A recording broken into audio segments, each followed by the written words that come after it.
showed the power of the internet. Can he translate that vote or those cash amounts into votes? Texas Congressman and presidential hopeful Ron Paul is in Des Moines. He joins us live. Good morning to you, Congressman. Good morning. I'm in Des Moines, Des Moines, Iowa. Okay, that's good. We're glad to hear that. Gretchen's going to go into the whole thing about how you raise the money in a minute or so. But I wanted to ask you about something. Mike Huckabee has started running an ad in Iowa, where you're at right now, also in New Hampshire and South Carolina. And in the back, it's a window pane, but it looks a lot like a cross. And we had a guest a little while ago who said he thought it was inappropriate to be using religion for political purposes. Congressman, I'm just curious what you think. Being with our family. Well, I haven't thought about it completely, but, you know, it reminds me of what Sinclair Lewis once said. He says, when fascism comes to this country, it will be wrapped in the flag, carrying a cross. And I don't know whether that's a fair assessment or not, but you wonder about using a cross like he is the only Christian, or implying that subtly. So I don't think I would ever use anything like that. Well, I certainly don't think, Governor Huckabee is not selling fascism.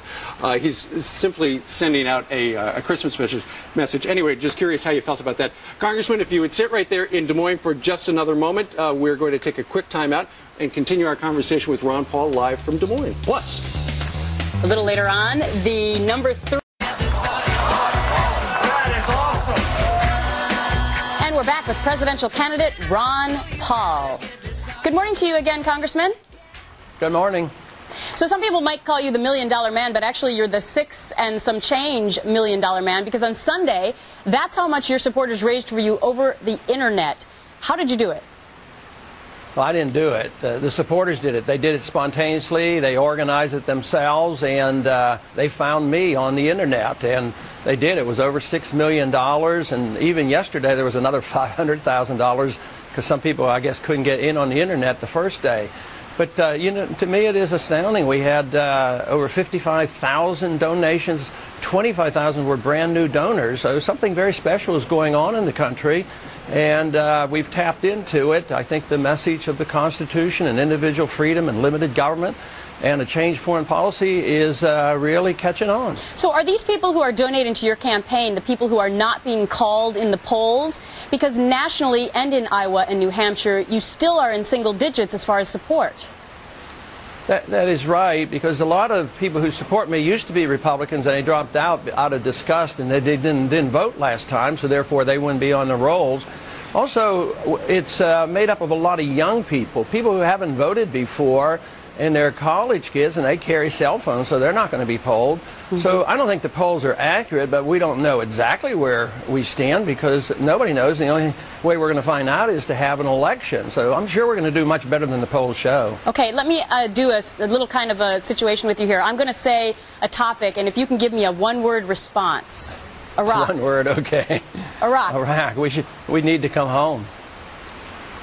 Mainstream media. Well, the mainstream media, I can't do it in one word. Mainstream media does their thing, and we have to fight for our coverage, but I think we're doing quite well, and we get the coverage I think we need. Immigration. Immigration, we should change the rules on immigration. We shouldn't encourage and subsidize illegal immigration. War on terror. Pardon me? War on terror.